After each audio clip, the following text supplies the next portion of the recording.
রবিবার দেখুন, জানুন সত্য রামায়ণ, যা এখনো কোনো সংবাদ মাধ্যমে প্রচারিত হয়নি। একসময় এই সত্য রামায়ণ আদালতের নির্দেশে নিষিদ্ধ ঘোষিত হয়েছিল, পরে সে নির্দেশ উঠে যায়। কেন? তবে কি আদালত এই সত্য রামায়ণকে মান্যতা দিয়েছিল? দশরথের কি আরও 350 জন স্ত্রী ছিল?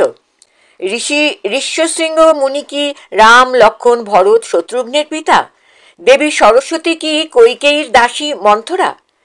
নারদের অভিশাপেই কি বিষ্ণুর মর্তে রাম হয়ে জন্মগ্রহণ? সীতা কি সম্মতি দিয়ে রাবণের সঙ্গে লঙ্কায় যান? রাম কি লক্ষ্মণকে হত্যা করতে চেয়েছিলেন?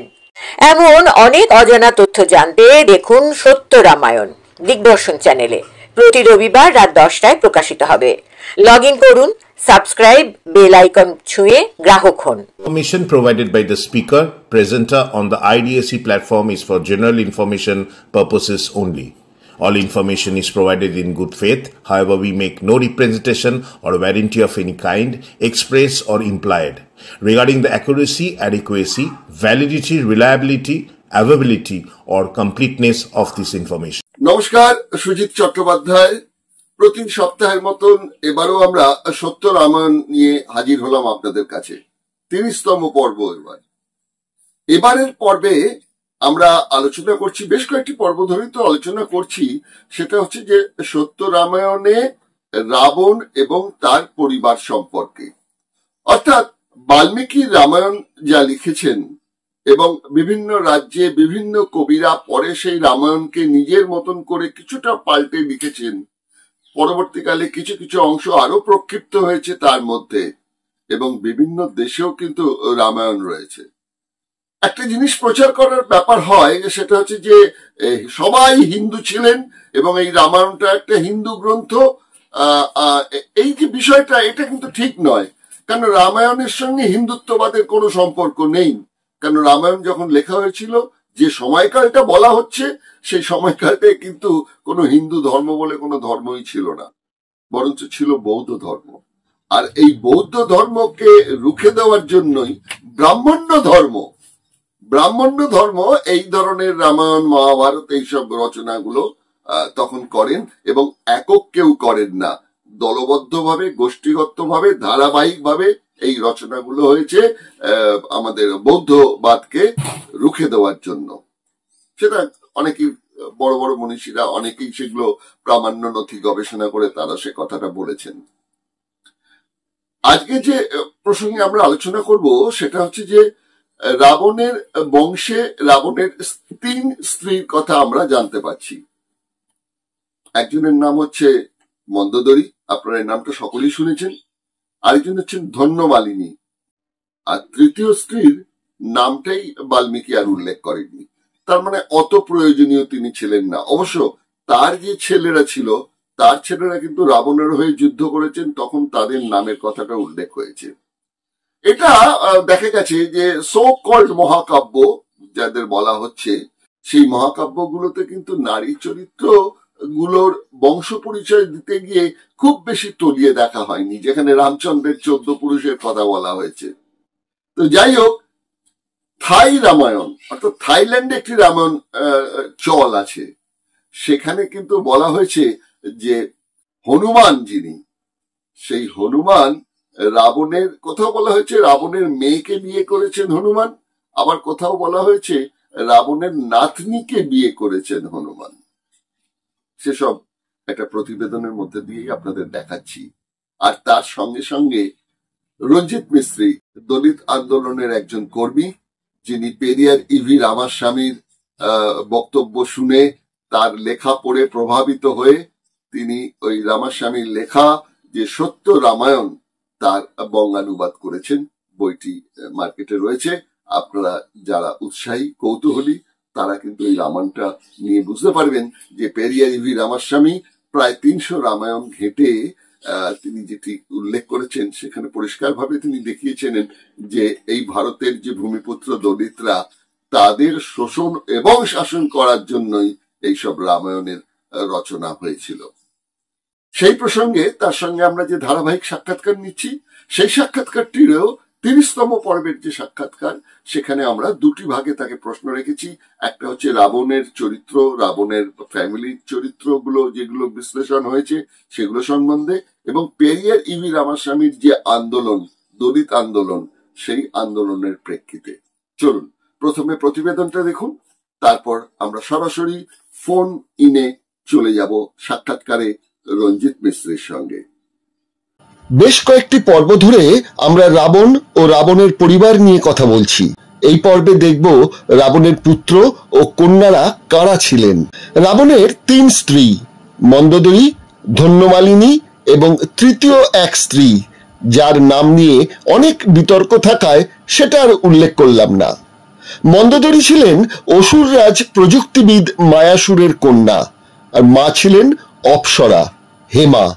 মনে রাখতে হবে রামের পিতামহী ইন্দুমতীও ছিলেন একজন অপ্সরা। পুরাণে বলা হয়েছে অপ অর্থাৎ জল থেকে যাদের জন্ম, সমুদ্র মন্থনে যাদের উৎপত্তি। দেব, দানব, অসুর কেউ এদের স্ত্রীর মর্যাদা দেননি। এরা ছিলেন দেবাসুরের ভোগ্যা। এদের অধিপতি স্বয়ং কামদেব, যৌনতার দেবতা। মহাভারতে এদের গন্ধর্বদের স্ত্রী বলা হয়েছে। গন্ধর্ব কারা? স্বর্গের যারা গায়ক, আর অপ্সরা স্বর্গের নর্তকী, যাদের কাজ দেবতাদের মনোরঞ্জন করা। দ্বিতীয় স্ত্রী ধন্যমালিনী। বাল্মীকি বা অন্য কোনো রচয়িতা ধন্যমালিনীর পিতৃপরিচয় দেননি। বাল্মীকি লিখেছেন রামায়ণের সবকটি নারী চরিত্রের মধ্যে সুন্দরী শ্রেষ্ঠা ছিলেন মন্দোদরী। রাবণের প্রিয় পুত্র মেঘনাথ, যিনি মেঘের আড়াল থেকে যুদ্ধ করতেন। দেবরাজ ইন্দ্রকে হারিয়ে তিনি হন ইন্দ্রজিৎ। মা মন্দোদরী। মন্দোদরীর আরেক পুত্র অক্ষয় কুমার, যাকে বধ করেন হনুমান। ধন্যমালিনীর সন্তান ছিলেন অতিকায়, ত্রিশিরা। আর তৃতীয় স্ত্রীর পুত্ররা ছিলেন দেবান্তক ও নরন্তক, যারা দুজনেই যমজ। তৃতীয় স্ত্রীর তৃতীয় পুত্র ছিলেন প্রহস্ত। বাল্মীকি রামায়ণে রাবণের কোনো কন্যার উল্লেখ নেই। জৈন রামায়ণে সীতাকে রাবণের কন্যা বলা হয়েছে। আবার থাইল্যান্ডের রামায়ণে রাবণের আরেক কন্যা বলা হয়েছে সুবর্ণমাচ্ছাকে, তার আরেক নাম সুবর্চনা। কোথাও বলা হয়েছে রাবণের নাতনি সুবর্ণমাচ্ছা বা অনঙ্গ কুসুমা। তেলেঙ্গানার এক মন্দিরে হনুমান ও অনঙ্গ কুসুমা পূজিত হন স্বামী স্ত্রী হিসেবে। তাহলে রাবণ কি ছিলেন হনুমানের দাদা শ্বশুর? পরবর্তী পর্বে বিস্তারিত তথ্য থাকবে। এবারের প্রতিবেদন শেষ করব এক বঙ্গতনয়া চন্দ্রাবতীকে নিয়ে। চন্দ্রাবতী রামায়ণের কাহিনীকে সীতাকে গুরুত্ব দিয়ে লিখেছিলেন সীতায়ন। মধ্যযুগে অর্থাৎ 1600 শতকে পিতার আদেশে এই বঙ্গতনয়া সামাজিক প্রেক্ষাপটে রচনা করেন সীতায়ন। চন্দ্রাবতী লেখেন, আমার দুঃখের কথা গো কহিতে কাহিনী, কহিতে কহিতে উঠে গো জ্বলন্ত আগুনি। জনম দুঃখিনী সীতা গো দুঃখে গেল কাল, রামের মতন পতি পাইয়া গো দুঃখেরই কপাল। পার্বত্য ময়মনসিংহ ছিল না ব্রাহ্মণ্য ধর্মের প্রাবল্য, তাই নারী স্বাধীনতা ছিল। এই কবি চন্দ্রাবতীর প্রেমিক জয়ানন্দের কাছে তিনি কিভাবে প্রতারিত হলেন সেই শোক ভুলেই তিনি লেখেন সীতায়ন। এই প্রসঙ্গের বাকি অংশ থাকবে 31 নম্বর সত্য রামায়ণ পর্বে। নমস্কার, দিগদর্শন থেকে সুজিত। আবার এই সাপ্তাহিক আমাদের যে অনুষ্ঠান, এবার সত্য রামায়ণের 30তম পর্ব। নমস্কার, ধন্যবাদ। আজকের 30তম পর্বে প্রতিবারের মতন আমাদের আলোচনাটাকে দুটো ভাগে ভাগ করছি। একটা হচ্ছে টোটালি রামায়ণ সংক্রান্ত, আরেকটি হচ্ছেন পেরিয়ার ইভি রামাস্বামী সংক্রান্ত। প্রথমে আমরা একটু যদি চলে যাই রামায়ণ সম্পর্কে। রামায়ণে আমরা দেখতে পাচ্ছি যে এর আগেও আমরা যেটা আলোচনা করেছি সেটা হচ্ছে যে রাবণের পরিচয় নানান রকম ভাবে আমরা পাচ্ছি। যেমন জৈন রামায়ণ, যেটা সেই জৈন রামায়ণে আমরা একরকম ঘটনা পাচ্ছি, অদ্ভুত রামায়ণে এক ধরনের আমরা ঘটনাটা পাচ্ছি, আবার সরলা দাসের যে ওড়িয়া রামায়ণ, সেখানেও আমরা এক ধরনের বক্তব্য পেয়েছি। আমার প্রশ্ন হচ্ছে যে এই মুহূর্তে রামায়ণের যে একটি জায়গা, সেখানে বলা হচ্ছে যে হনুমানের দাদা শ্বশুর ছিলেন, অর্থাৎ রাবণের নাতনিকে বিয়ে করেছিলেন হনুমান, তার নাম হচ্ছে অনঙ্গ কুসুমা। এবং এই অনঙ্গ কুসুমা এবং হনুমান, এই দুজনের মূর্তি পূজিত হচ্ছে তেলেঙ্গানার এক মন্দিরে, যাকে আমরা জেনে এসেছি যে ব্রহ্মচর্য পালন করেছেন তিনি হচ্ছেন হনুমান, বিয়ে থা করেননি। সেই হনুমানের এবং তার স্ত্রীকে নিয়ে মন্দির তেলেঙ্গানাতে রয়েছে। তো আমার যেটা অবাক লাগছে যে এই ধরনের মন্দির তৈরি হয়ে সেখানে পুজো হচ্ছে, সেখানে যারা হিন্দুত্ববাদী এবং রাম ভক্তরা, তারা ওই মন্দিরের পুজো টুজো আটকে দিলেন না কেন? ভালো কথা বলেছেন, এটা একদম ভালো কথা বলেছেন। এই ধরনের যে বিচিত্র অবস্থা, খুব সংকটপূর্ণ অবস্থা, এক জায়গায় হনুমানকে বলা হচ্ছে যে সে ব্রহ্মচারী, অন্য জায়গায় তার স্ত্রীকে পূজা করা হচ্ছে। এবং প্রত্যেকটা জায়গায় আপনি এইগুলো দেখবেন, এই অন্তরগুলা পার্থক্যগুলা আপনি খুঁজে পাবেন, এগুলো একদম স্পষ্ট। কিন্তু ব্যাপারটা হচ্ছে কি জানেন তো, আমরা যারা রামায়ণকে বিশ্লেষণ করেছি, রামায়ণকে দেখেছি, পড়েছি, তার উপর আসক্ত ব্যক্ত করেছি, তারা কিন্তু সঠিকভাবে কেউই খুব গভীরভাবে নিয়ে আলোচনা করেননি। তার একটা কারণ আছে। কারণ হচ্ছে কি জানেন তো, আমাদের ভারতবর্ষের যে ভাষাগত পরিবর্তন, বিভাজন, ভাষাগত যে পার্থক্য রয়েছে আমাদের, সেই পার্থক্যটা না আমাদেরকে সব জায়গায় যে পরিস্থিতি সেটাকে এক জায়গায় করতে পারিনি আমরা।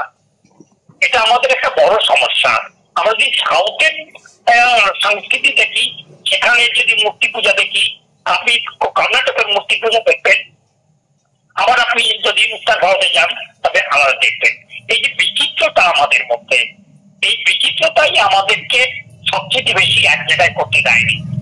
এই জন্য আপনি যে মূর্তির কথা বলছেন, যতগুলো চরিত্র আছে রামায়ণে, রামায়ণে যতগুলো চরিত্র আছে, প্রত্যেকটা চরিত্রের মধ্যে কন্ট্রাডিক্টরি আপনি দেখতে পাবেন। তার একটাই কারণ যে আমরা বিভিন্ন ভাষাভাষীর মধ্যে বিভিন্ন ভাবে রামায়ণকে বর্ণনা করা হয়েছে। কিন্তু এটা একটা কথাবাচক থেকে এসেছে, সেজন্য এটা আপনি সব জায়গায় পাবেন। এই জন্যই হনুমানের স্ত্রী আছে কোথাও, কোথাও হনুমান ব্রহ্মচারী। এটা হচ্ছে আসল ব্যাপার।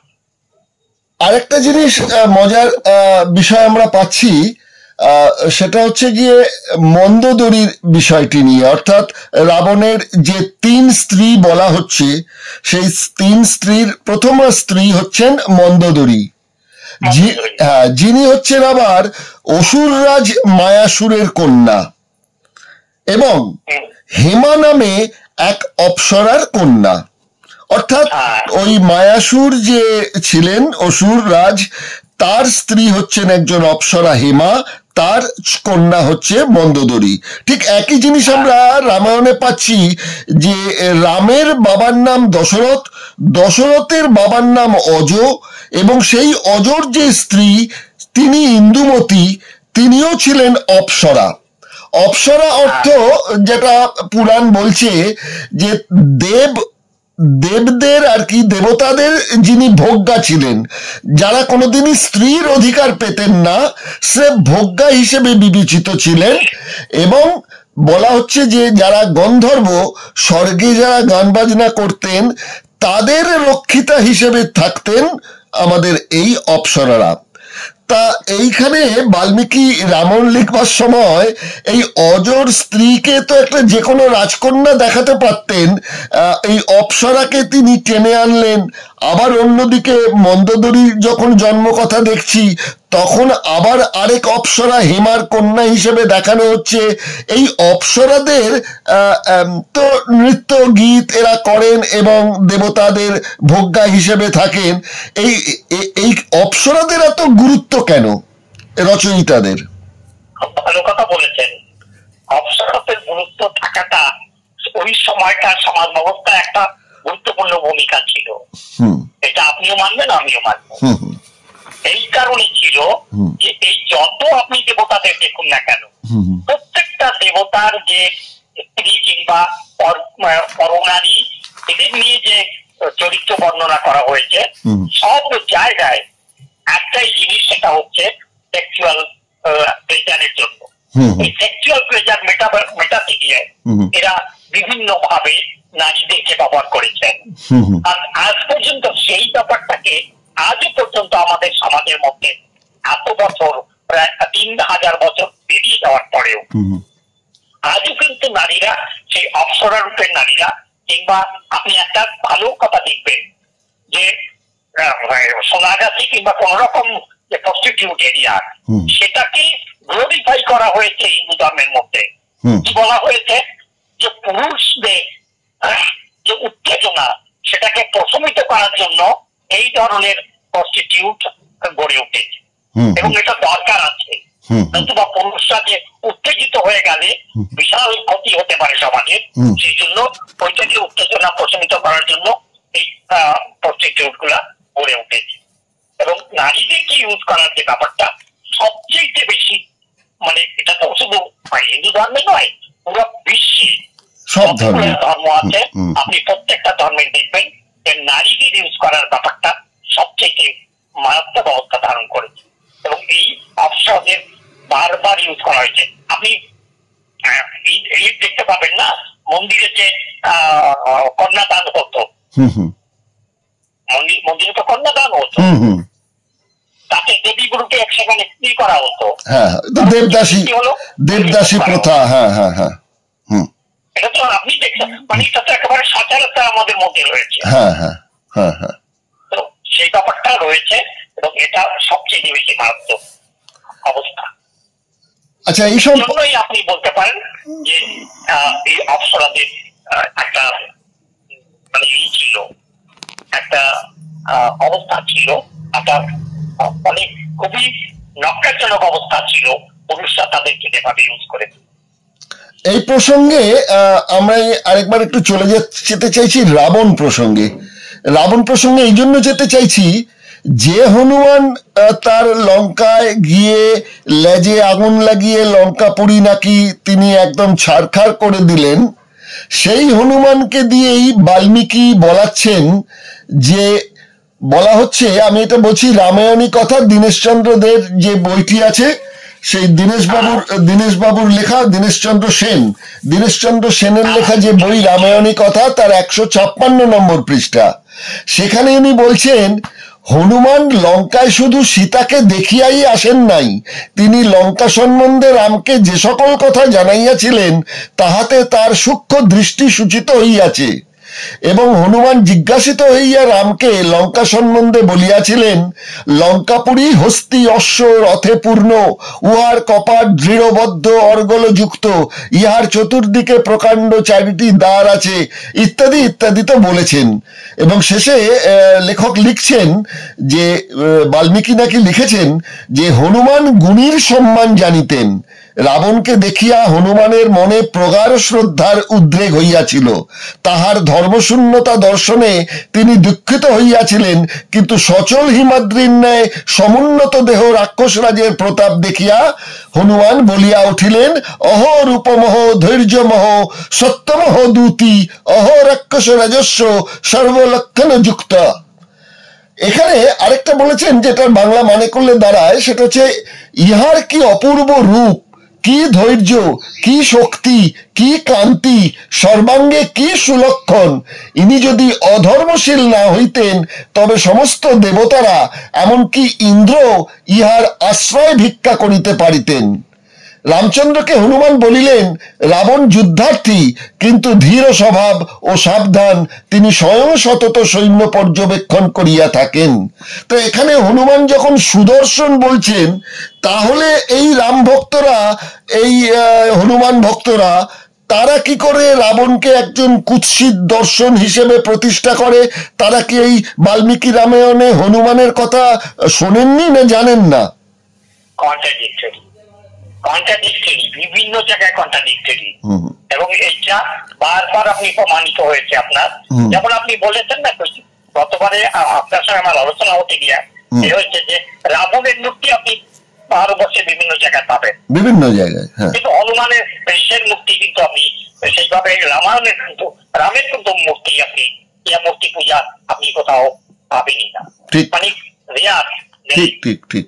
এই যে ব্যাপারগুলো রয়েছে রাবণ সম্পর্কে, তো এটা সত্যি কথা যে সভ্যতা ছিল, রাবণের যে সভ্যতা ছিল, সে সভ্যতা অবশ্যই এই আর্যদের সভ্যতার থেকে অনেক অনেক গুণ ভালো।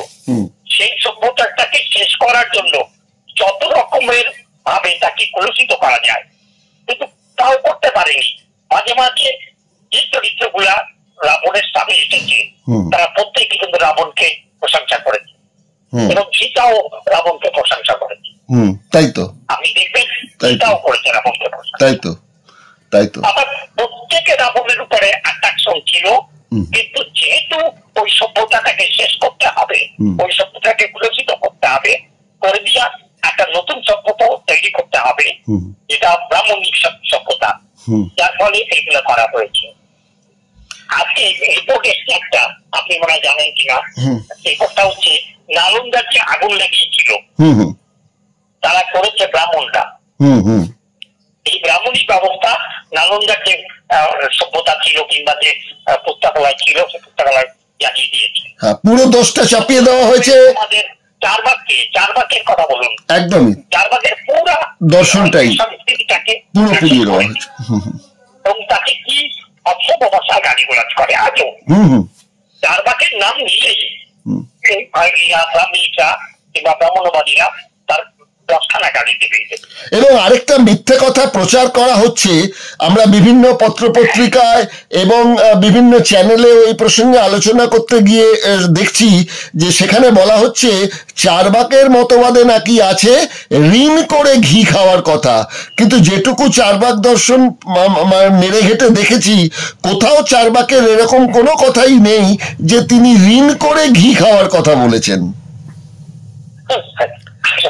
জানেন, চারবাকের পুরা যতগুলা ছিল দর্শন ছিল যা ছিল সবগুলো তো শেষ করে দিয়েছে। একদম তাই। আজকের দিনে আপনি চারবাক শুধু মানুষের লোককথায় যতটা চারবাককে আপনি জানতে পারবেন, তার যে পুস্তক ছিল, তার যে দর্শন ছিল, সেই দর্শনটাকে তো পুরো এরা জ্বালিয়ে শেষ করে দিয়েছে। আসতেই দেয়নি সেটাকে। এটাই হচ্ছে সবচেয়ে বড় বিড়ম্বনা ভারতবর্ষের সভ্যতার ক্ষেত্রে। আর যে ভারতবর্ষ সাংস্কৃতিক গোলামির মধ্যে চলছে, তার একমাত্র কারণ হচ্ছে এই নৃশংসতা, আর যার ফলে মুসলমান ধর্মের এখানে প্রবর্তন হয়েছে একমাত্র ওদের কারণে।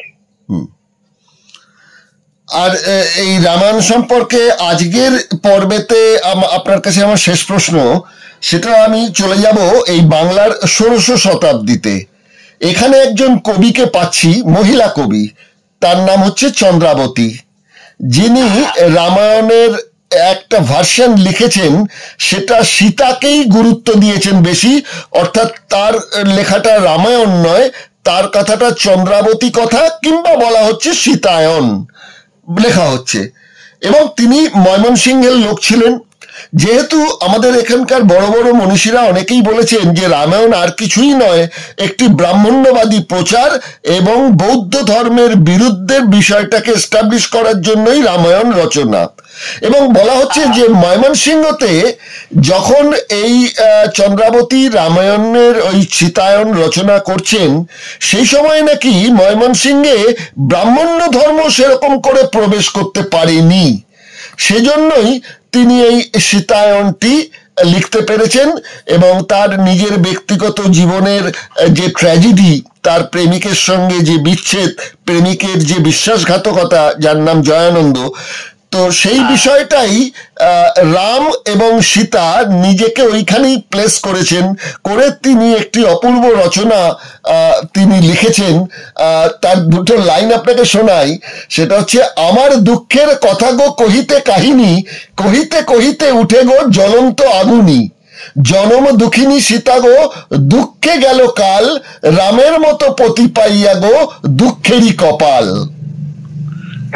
তো এই বিষয়টা চন্দ্রাবতী রামায়ণ নিয়ে আমাদের এখানকার ইন্টেলেকচুয়ালদের মধ্যে আমি নবনীতা দেবসেনের কিছু জায়গা আমি পেয়েছি যে তিনি এ সম্পর্কে কিছু বলেছেন, কিন্তু আর কাউকেও দেখা গেল না যে এই বাংলার যে একটি অপূর্ব সৃষ্টি চন্দ্রাবতী রামায়ণ, একজন মহিলা কবির, সেটাকে নিয়ে কোনো উচ্চবাচ্য করতে। তার মানে এটাও কি সেই সো কল্ড আমাদের যে ইন্টেলেকচুয়ালরা রামায়ণ মহাভারত নিয়ে অনেক কথা টথা বলেন, এরাও সেই ব্রাহ্মণ্যবাদী বলেই তারা এই ব্যাপারটাকে এড়িয়ে যাচ্ছেন?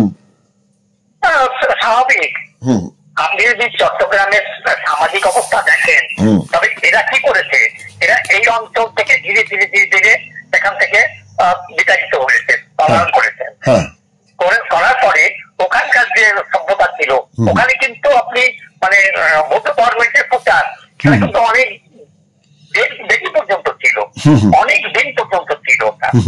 এবং পরবর্তীকালে এখন আপনি যদি যান, তবে সেটা ওখানকার সভ্যতা কিন্তু বাংলাদেশের অনেক উন্নত মানের সভ্যতা বলতে আপনি এখনো চট্টগ্রামের সভ্যতা পাবেন। নিশ্চয় নিশ্চয় নিশ্চয়।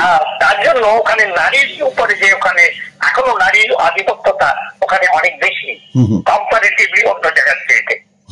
এবং বাংলাদেশ একটা বড় ইয়াতে মানে নাম আছে চট্টগ্রামকে নিয়ে, চট্টগ্রাম সভ্যতা নিয়ে, এবং অনেক বড় বড় বিদ্বান লোক ওখান থেকে জন্মেছে। তার মানে আমি তো বলতে পারি যে ময়মনসিংহ, চট্টগ্রাম, এই সব এলাকাগুলোর মধ্যে নাথ ও বৌদ্ধ ধর্মের প্রভাবটা এত বেশি ছিল যে ব্রাহ্মণ্য ধর্ম সহজে সেখানে দাঁত ফোটাতে পারেনি বলেই সেখানকার সাহিত্য সংস্কৃতি তারা তাদের মতন করে খুব রিচ করতে পেরেছিল। একদম সত্য কথা। ঠিক ঠিক। আচ্ছা, এবার আমরা এবার চলে আসতে চাইছি একদম শেষ প্রশ্নে। সেটা হচ্ছে গিয়ে ওই পেরিয়ার ইভি রামাস্বামীর কথা। গত পর্বে আমরা জেনেছিলাম যে ওই তারির দোকানের বিরুদ্ধে, অর্থাৎ মদ্যপান এবং তারি পানের বিরুদ্ধে তিনি সপরিবারে লড়াই করেছিলেন এবং তার নিজের বাগানের সমস্ত তাল গাছ কেটে ফেলেছিলেন, এই বিষয়ে আলোচনা করেছিলাম। এবার আপনাকে আমি ওই 1922 সালের একটা ঘটনা বলি, যখন পেরিয়ার তামিলনাড়ুর প্রদেশ কংগ্রেসের অধ্যক্ষ নির্বাচিত হলেন। সেখানে তিনি বলেন যে দ্রাবিড় জাতির সমস্ত অস্পৃশ্যকে পুজো অর্চনা করার মন্দিরে প্রবেশ করার অধিকার দেওয়া উচিত, কিন্তু কংগ্রেস কমিটির ব্রাহ্মণেরা এই প্রস্তাব পেশ করতে আপত্তি করেন। সে সময় তিনি কংগ্রেসের অধ্যক্ষ থাকা সত্ত্বেও পঙ্গলের রাজার অধ্যক্ষতায় পরিচালিত তখনকার দিনের একটা পার্টি, জাস্টিস পার্টির সরকার ছিল মাদ্রাজ, সেখানকার মাদ্রাজের রাজ্য বিধান পরিষদের তারা যখন একটা অধিনিয়ম পেশ করলো, যখন এই ধার্মিক বোর্ড একটা তৈরি করে যেখানে হিন্দু মন্দিরে ব্রাহ্মণদের এই শোষণ কি করে সব মানে বন্ধ করা যায়, পেরিয়ার কংগ্রেসের নেতা হওয়া সত্ত্বেও এই জাস্টিস পার্টির সরকারের আইনকে তিনি সমর্থন করলেন। এর ফলেই কি কংগ্রেসের ওই উচ্চবর্ণীয় ব্রাহ্মণ্যবাদী নেতারা এই পেরিয়ারের বিরুদ্ধে যেতে শুরু করলেন? এখান থেকেই কি শুরু? এখান থেকে এইটাই আমি তো সেই গতবারেও বলেছি আপনাকে, এটা 25 সালে যেটা হয়েছে সেটা 25 সালের ঘটনা নয়, সেটা 19-20 সাল থেকে শুরু হয়েছে। যত হচ্ছে পপুলারিটি গেইন করতে শুরু করেছে, ততই ব্রাহ্মণ্যবাদীরা তার বিরোধিতা করা শুরু করেছে।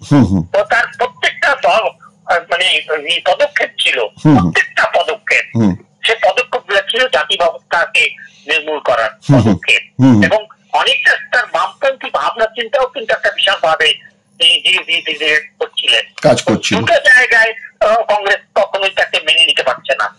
একটা সার্টিন টাইমের পরে গান্ধী গান্ধীজিও কিন্তু হাত ছাড়া মানে হয়ে গেলেন, সরে গেলেন, চুপচাপ গান্ধী সরে গেলেন তার সঙ্গে যোগাযোগ করতেন কিন্তু তাকে ঠিক মতো মেনে নিতে পারলেন না। এটা তখন থেকেই হয়েছে এবং 22 থেকে শুরু করে 24-25-এর পরে আর সে ধরে রাখতে পারলেন না নিজেকে এবং নিজেকে কংগ্রেস থেকেও সরিয়ে দিলেন। নেওয়ার পরে যে লড়াইটা তিনি করেছেন সেটাও মারাত্মক লড়াই, অসম্ভব লড়াই লড়েছে। আমরা আজকে দাদা সময়সীমাটা শেষ হয়ে গেল, যার জন্য আলোচনাটা আর এগোতে পারলাম না। আগামী 31তম পর্বে আমরা আপনার যে বইটি রামায়ণ এক সত্যের উন্মোচন, এই বইয়ের 1924 সাল থেকে পেরিয়ারের আন্দোলনের গতি প্রকৃতি নিয়ে যেমন একটু কথাবার্তা বলবো, তেমনি বলবো রামায়ণে রাবণের পুত্রদের কথা আমরা আলোচনা করলাম, তার কন্যার কথাও আলোচনা করলাম। আগামী পর্বে একটু রাবণের ভাইদের সম্পর্কে একটু আলাদা করে আলোচনা করব, আর পেরিয়ার ইভিডিয়াম স্বামীর 1924 সালের পর থেকে তার যে পদক্ষেপ সেইগুলো নিয়ে আলোচনা করব। অনেক ভালো কথা। আচ্ছা, আজ তাহলে এখানেই শেষ করছি দাদা, নমস্কার, ভালো থাকবেন। আবার আগামী সপ্তাহে আপনাকে আমরা চাইব। ওকে, অবশ্যই আমি আছি, থাকবো, ঠিক আছে। ওকে, ধন্যবাদ।